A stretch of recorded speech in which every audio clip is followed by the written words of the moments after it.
Jadi di akhirat nanti kita akan dipanggil Allah berdasarkan pimpinan kita itu nanti. Hati-hati yang kemarin dipilih siapa? Ya lah. Saya doakan yang memilih pemimpin kemarin, mudah-mudahan bersama pimpinannya di hari kiamat.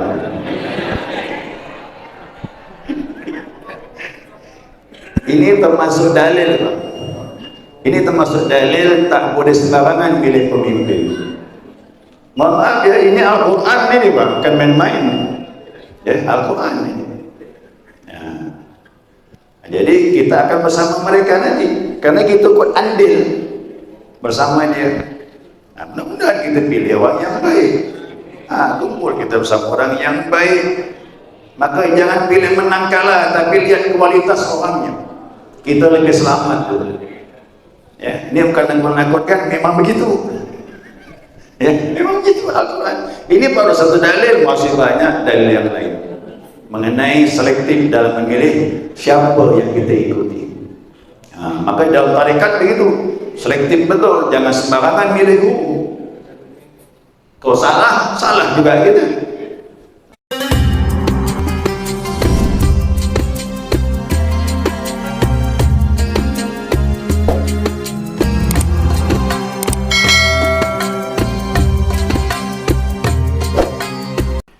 Qala musannif rahimahullah ta'ala wa nafa'ana bi'ulumihi fid dharain amin.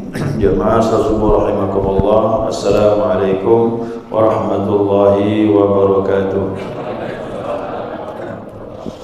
Ya, tambahan mengenai silsilah ya, tentang nasab. Nah, begitu pula ya, dengan kita dalam silsilah tariqah Qadiriyah Naqsyabandiyah. Jadi tekad ini dia harus punya silsilah, walaupun dia pisah daripada mursyidnya, tapi merujuknya terus sampai kepada Ahmad Khatib Sambas, terus sampai kepada Nabi Muhammad SAW. Itu silsilah nama itu. Nyambung dia. Nah, meskipun kita orang bodoh, mudah-mudahan saja dengan dibaringi doa kepada Allah, terbawa oleh pucuknya atau lokomotifnya sampai kepada tujuan. Nah, ibaratkan kereta api kemarin kan. Nah, ada lokomotifnya, ada apa namanya? Yang bawanya apa? Nah, lokomotif. Jadi masinis itulah membawa teruslah ke depan tuh. Nah, jadi kita ngikutlah di gerbong tu dah. Walaupun yang ikut tu bodoh. Sampai lalu.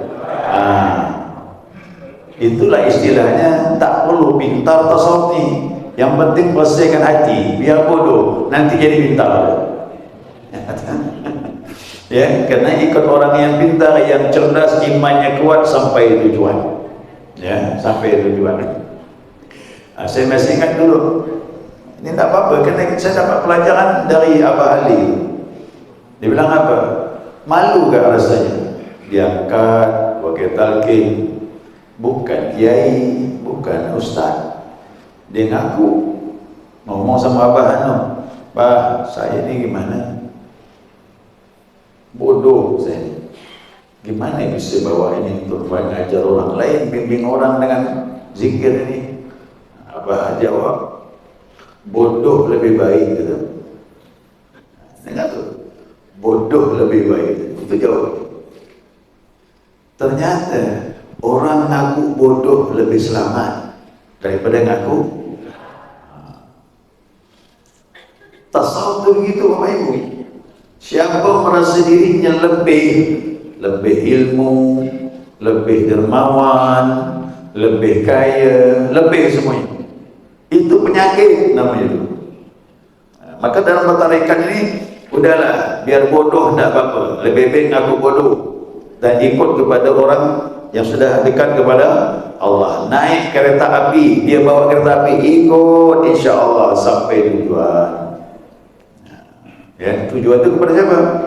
Ingin dekat kepada Allah. Nah, harus yang membawa kereta api itu orang yang sudah dekat dengan Allah Subhanahu Wa Taala. Ingat tu jemaah, sudah baca tauhid kita dah. Begitu kita mempelajari Allah Maha Kuat, berarti kita apa? Lemah. Allah Maha berkehendak, kita ni inisiatif kita ditolong oleh Allah. Begitu Allah kita sebut Maha mengetahui, berarti kita bodoh. Itu belajar tauhid tu. Nah, kalau Allah Maha hidup, berarti kita ni hakikatnya mati, numpang hidup kita dengan Allah Subhanahu wa taala. Kalau Allah Maha mendengar, berarti kita sebenarnya tuli apa sebab dengaran kita ini diberi oleh Allah. Kalau Allah Maha melihat, berarti kita buta. Kenapa melihat? Diberi oleh Allah Subhanahu wa taala. Allah Maha berbicara, kita diberi pembicaraannya. Kenapa? Allah Maha bicara, digerakkan lisan kita ini agar kita bisa ngomong. Kalau tidak, kita bisu. Ayo, mana punya kita? Maka jawaban Abah tepat sekali. Lebih baik kau bodoh, kata Abah. Bisa dekat dengan Allah. Siapa ngaku pintar, alim, penyakit. Ya, penyakit tu. Saya ni ngajar, kalau ngaku alim, habiskan. Kena sadar kita, ilmu tu titipan, bukan punya kita. Ya, kau dicabutnya, di luar sana main di tong sampah. Kau dicabut ilmu kita, akal kita ni adalah main di tong sampah itu. Jadi maaf, orang gila itu dicabut, Pak. Sifat ilmu dicabut, kecerdasan akal dicabut. Jadi tak begitu. Mungkin lebih baik untuk dia. Kalau dia cerdas, banyak kerusakan. Ya? Kan banyak orang cerdas buat kerusakan, Pak. Lebih baik seperti itu, lebih selamat dia. Ya, hati-hati. Kemudian, kalau pucuknya tarekat itu dari Nabi SAW atau sahabat Nabi, atau lokomotifnya itu wali, mudah-mudahan saja itu juga terbawa olehnya. Jadi dulu sahabat, siapa lokomotifnya? Nabi Muhammad SAW. Sahabat di bawah Nabi, terus dekat dengan Allah. Meninggal Nabi, sahabat yang membawa tabi'in untuk dekat kepada Allah. Sahabatlah lokomotifnya. Jumpa nak sahabat ni? Tak ada. Berarti ketemu dengan berikutnya. Ya, tabi'in, tabi'ut tabi'in, terus wali-wali Allah sampailah ke masjid kita ini. Nah, mereka inilah ibarat lokomotif tadi. Mudah-mudahan kita terbawa. Terbawa ni Pak, lebih beruntung, ya, lebih indah terbawa daripada dibawa, dan lebih berat membawa. Tak mampu kita capek kita membawa, kecuali kalau sudah kasih Allah bisa bawa. Kalau dibawa masih bagus, tapi yang unik terbawa, tak ada punya keinginan ikut. Ya, mudah-mudahan kita terbawa. Terbawa terus tanpa kita sadari, ternyata berkat guru, berkat musyid, kita semakin dekat kepada Allah Subhanahu wa taala. Insyaallah, amin ya rabbal alamin. Sebagaimana hadis keterangan dari Abu Hurairah radhiyallahu anhu berkata, yang berbunyi, berbahagialah bagi orang yang melihat kepada kami. Tidak kami ini, Pak. Kalimatnya bukan kami, aku. Ini perkataan Nabi. Ya, berbahagialah orang yang melihat aku, kata Nabi, dan beriman kepadaku. Siapa tu? Sahabat Nabi Muhammad SAW. Kata Nabi, berbahagialah orang yang melihat aku dan beriman kepadaku. Ini berkah ketemu guru. Ya, lanjut lagi. Nah, berbahagialah orang yang melihat kepada orang yang telah melihat aku. Siapa tu? Tabi'in. Jadi Nabi tidak mengecilkan, berkah mengalir. Tabi'in tak ketemu dengan Nabi, tapi disebut Nabi, berbahagialah orang yang melihat aku. Jadi tabi'in melihat sahabat, yang mana sahabat telah melihat Rasulullah SAW. Belum selesai ni, lanjut lagi. Apa katanya lagi tu? Mana gitu? Berbahagialah orang yang melihat kepada orang yang sudah melihat kami dan beriman kepada kami sampai akhir hayatnya. Sampai situ. Jadi sahabat melihat Nabi, tabi'in melihat sahabat, tabi'in melihat tabi'in, terus generasi berikutnya melihat tabi'in, terus bersalin sampai kita ini. Nah, jadi mudahnya gini, kita melihat guru kita, guru kita melihat gurunya lagi, gurunya lagi melihat gurunya lagi, sampai kepada guru yang terakhir melihat sahabat Nabi, sampai sahabat Nabi melihat Nabi Muhammad sallallahu alaihi wasallam. Nah, ini namanya ilmu bersalin, sanad. Bahkan saya dapat sanad musafah, salaman. Berbahagialah kata Nabi. Ada hadis ini. Orang yang bersalaman dengan aku dan bersalaman dengan orang yang bersalaman denganku terus sampai hari kiamat, kata Rasulullah.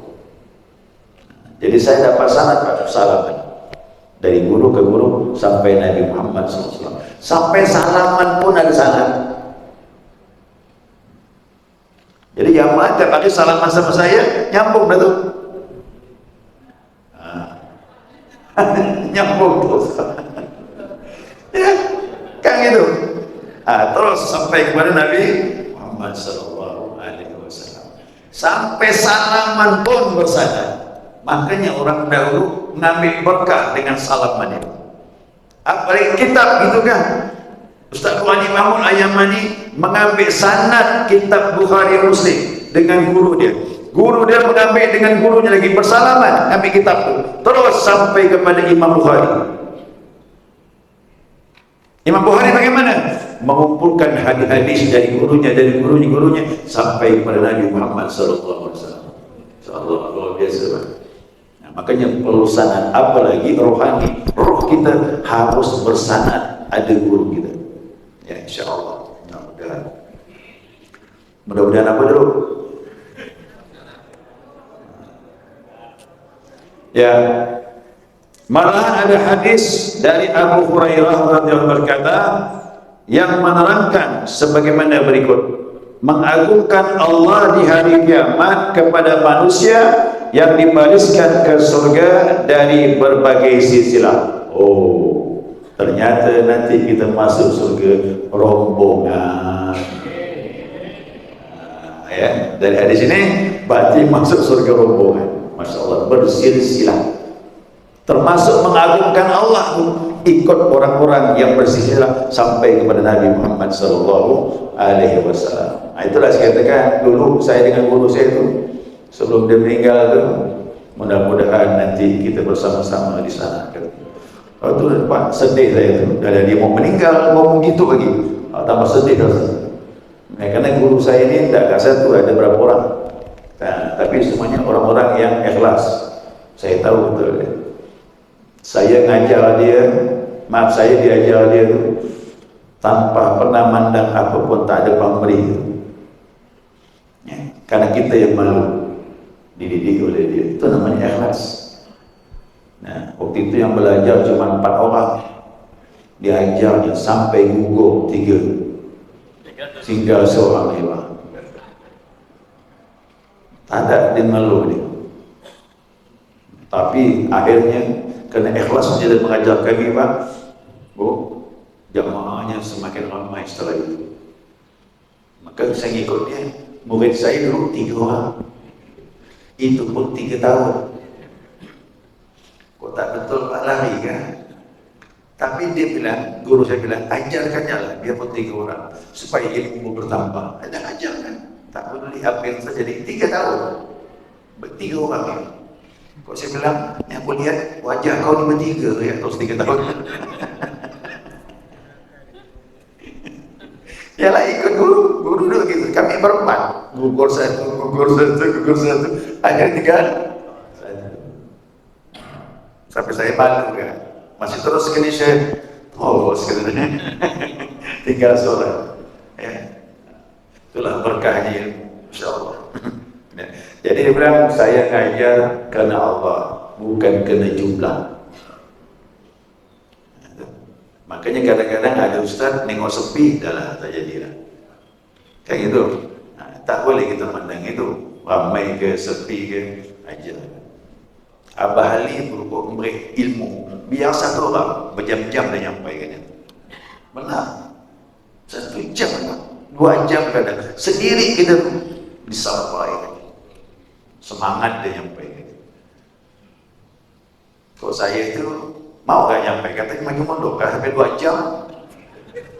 Ya kan? Dia tahan. Satu orang bisa ilmu mutiara ilmu yang sampaikan 1 jam 2 jam. Dia bilang apa? Nikmat kata dia menyampaikan itu. Nikmat kata dia. Senang pasti. Itu namanya ikhlas. Kita pendengarnya semangat, mutiara ilmu lagi, dan dia tidak ngeluh. Dia tidak ngeluh. Itu prinsip pengajar. Ya, jangan lihat jumlah. Yang penting ilmu diajar bermanfaat. Lanjut lagi. Tegasnya dalam rangkaian dari golongannya masing-masing sebagaimana firman Allah Subhanahu wa taala. Ini firman Allah ini. Yauma nad'u kulla unasin bi imamihim. Ya, di mana hari kami menyuruh memanggil kepada manusia dengan pimpinannya, dengan pimpinan mereka. Jadi di akhirat nanti kita akan dipanggil Allah berdasarkan pimpinan kita itu nanti. Hati-hati yang kemarin dipilih siapa? Ya lah. Saya doakan yang memilih pemimpin kemarin mudah-mudahan bersama pimpinannya di hari kiamat.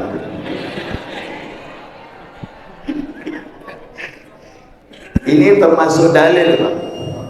Ini termasuk dalil tak boleh sembarangan milih pemimpin. Mohon maaf ya, ini Al-Quran ini, Pak, bukan main-main. Ya, Al-Quran ini. Ya. Jadi kita akan bersama mereka nanti, karena kita ikut andil bersama dia. Nah, mudah-mudahan kita pilih orang yang baik. Kumpul kita bersama orang yang baik. Maka jangan pilih menang kalah, tapi lihat kualitas orangnya. Kita lebih selamat. Ya, ini bukan menakutkan, memang begitu. Ya, memang begitu Al-Quran. Ini baru satu dalil, masih banyak dalil yang lain mengenai selektif dalam memilih siapa yang kita ikuti. Maka dalam tarekat begitu, selektif betul, jangan sembarangan milih guru. Kalau salah, salah juga kita. Maka betul-betul lihat kualitas gurunya. Benar tak bisa bawa kita selamat dunia sampai akhir? Itu gak pemimpin, cari pemimpin yang bawa kita selamat dunia sampai harus tak sama. Ya, apa? Makanya saya katakan masalah ini tidak boleh rahasia lagi, udah harus kita sampaikan. Karena ini salah juga kita sampaikan, karena agama mengatur seluruh semuanya. Masalah istinja diatur tak? Diatur. Masalah sepele itu. Tapi siapa tak betul istinjanya batal seluruh ibadah. Sepele itu masalah istinja. Masuk WC, keluar WC, ada aturannya. Makan, ada aturannya. Pakai baju, ada aturannya. Ini masalah sepele. Masa milih pemimpin kita tak boleh selektif? Ini lebih besar lagi akibatnya. Salah memilih, kita kena imbas semuanya. Risiko kita terima. Kita ikut dia, kita andil juga di dalamnya. Ya, dia buat dosa, kita ikut. Dia buat kebaikan, kita pun dapat pahala. Makanya hati-hati. Mudah-mudahan selamat kita ini. Dan yang kita pilih orang yang lebih mendingan kebaikannya dibandingkan yang lain, insyaAllah. Nah, kesimpulan ayat ini yaitu, ya, setiap ada pimpinan tentu ada anak buah yang diikut. Itu sudah pasti itu dah. Ini sama-sama nanti dia. Kemudian setiap imam tentu ada makmum salat. Pilih imam yang baik. Jangan pilih imam yang tak baik. Oh, bacaan Pak Ustaz harus selektif bacaannya. Kemudian sunnahnya Pak Ustaz harus. Jadi kata Nabi apa? Siapa yang mengangkat seorang imam sedangkan di situ ada orang yang lebih baik daripada imam tersebut, maka dia akan menghadap Allah dalam wajah yang malu. Ya. Hadis yang lain, dia telah berkhianat dengan Nabi SAW. Itu agak berat tu lah. Makanya jangan pandai-pandai maju jadi imam. Lihat dulu lah sekitar ni ada yang lebih fasih bacanya. Kemudian ada Pak Ustaz, ini bagus imamnya ni, bacaannya bagus, sunnah bagus, tapi di luar berbuat kefasikan. Saya dapat informasi dia berjudi Pak Ustaz. Macam mana? Ini di kampung-kampung tu rentan. Kadang-kadang yang bacaannya fasih itu masih berbuat begitu.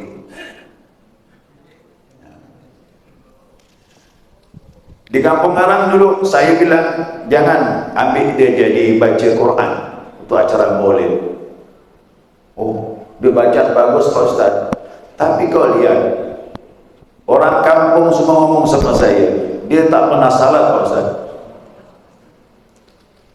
Acara maulid diambil jadi qori, tapi salat tak betul. Kadang salat, kadang enggak. Ini namanya orang ini fasik. Tak boleh dibawa. Apalagi imam. Nah, makanya imam kalau salah ditegur oleh siapa? Makmum. Jadi ini ada aturan pada Islam. Semuanya diatur, tidak disembarangan.